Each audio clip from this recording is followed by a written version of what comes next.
Estos momentos vía Skype con nuestro amigo Daniel Marmolejo, periodista independiente, corresponsal independiente en Palacio Nacional, productor y director de Guerra Híbrida, el documental. Mi querido Daniel, ¿cómo estás? Te mando un abrazo. Vicente, queridos amigos, a Meme y a Mel, que le acabamos de escuchar, a todo el equipo de Sin Censura, pues atento, Vicente, como siempre, a tus órdenes. Oye, pues mi querido Daniel, dame tu visión, tu opinión. El presidente presenta su informe trimestral y hoy la perra anda brava, como digo yo, desatados todos. Esperábamos una ola de ataques en contra del presidente tras su informe trimestral, Vicente.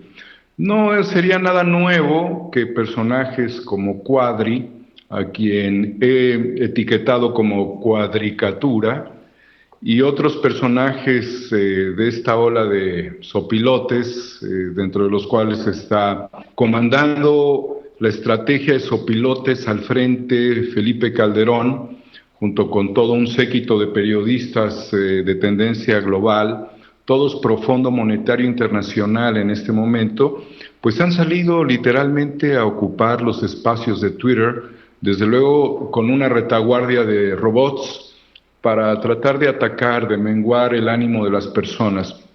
Yo creo que utilizando al coronavirus como cuando utilizaron el feminismo, cuando utilizaron el caso de la familia Levarón, cuando han utilizado todo, realmente lo que ellos han venido intentando hacer, establecer una escalada de terror en México y de menguar el ánimo de la gente. Quizás lo más importante tras los ataques al presidente tiene que ver en esta etapa de la guerra híbrida con llevar a la gente a una distorsión de la comunicación y desde luego también al desánimo. Sin embargo, también estos personajes han sido contraatacados por la gente y es muy interesante la manera en la que esta red, que como lo dice Beatriz Gutiérrez Müller, es una red que cotiza en la bolsa, pero nos demuestra que es una red inflada, que su cotización y su crecimiento en gran parte es artificial y que sería un equivalente también a los fraudes cibernéticos y a los fraudes.com en muchos sentidos, está contribuyendo indefectiblemente con la estrategia golpista. Hoy Twitter es el conducto o el canal mediante el cual la estrategia golpista estaría tratando de funcionar.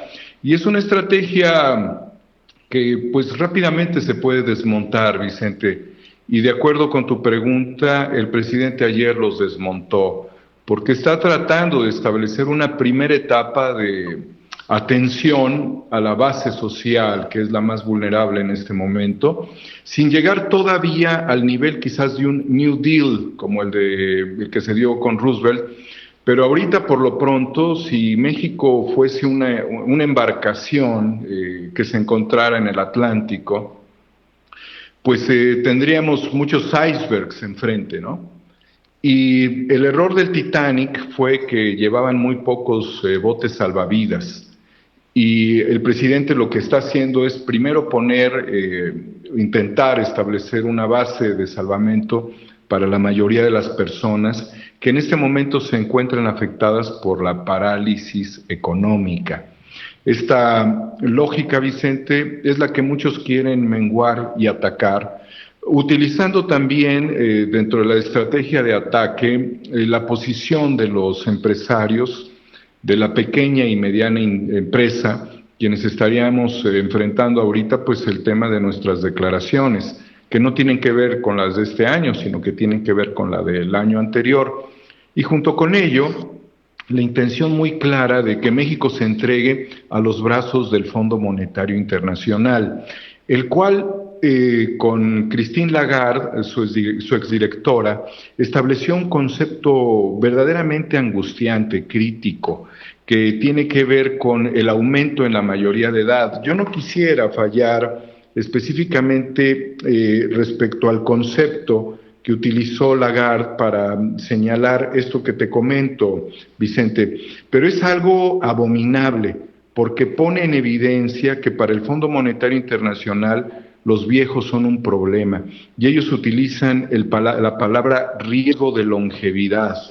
El riesgo de longevidad es pues la inversión en este momento de la pirámide poblacional que está siendo afectada por el coronavirus en Europa principalmente. Y cuando ellos manejan este riesgo de longevidad es porque dentro de su visión economista realmente es un problema humano ser viejo. Y esto conceptualmente es contrario a la apuesta de la 4T, que lo primero que hizo fue salvar, apoyar a las personas más vulnerables, que son las personas de la tercera edad, que ya dieron mucho por este país. Pero los golpistas que hemos mencionado se suman junto con el interés de ciertos grupos empresariales y con el Fondo Monetario Internacional en un ejercicio de depredación, como si los golpistas no fueran a envejecer, como si Felipe Calderón no fuera a envejecer en la cárcel. Y hay que mantenerlo, ¿verdad?, estando él en prisión. Esta es la realidad de la situación, Vicente, respecto a la característica del intento de entregarse a los brazos del Fondo Monetario Internacional, para el cual los viejos son un gravísimo problema. Los sistemas de pensión, las afores y desde luego también los servicios asistenciales, como los servicios de salud. Esto nos lleva a otra reflexión en paralelo, Vicente. Quienes están buscando el rescate debieran saber cuáles fueron los compromisos que México adquirió con el rescate de la banca del Fobaproa.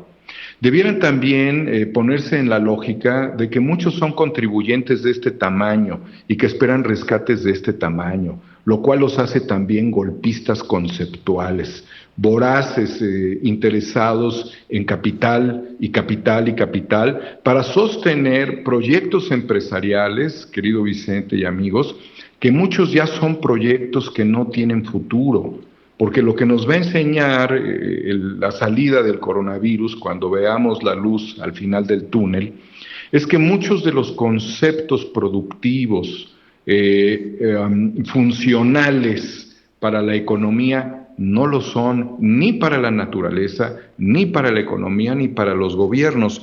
Son, digamos, justificaciones humanas a un esquema de relación comercial e incluso tributaria y patronal inservibles. Es como si en este momento pensáramos en una empresa como Kodak y que dijéramos todos, hay que salvar a Kodak porque es una gran empresa y representa.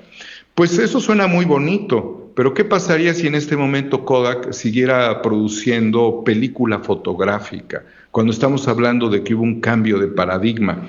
Y esto nos obliga también a todos a pensar en cuál va a ser el nuevo paradigma de productividad. ¿Dónde está lo esencial de la economía, Vicente? ¿Dónde está el valor que le tenemos que dar al campo, a la educación, a la seguridad pública, a la seguridad social?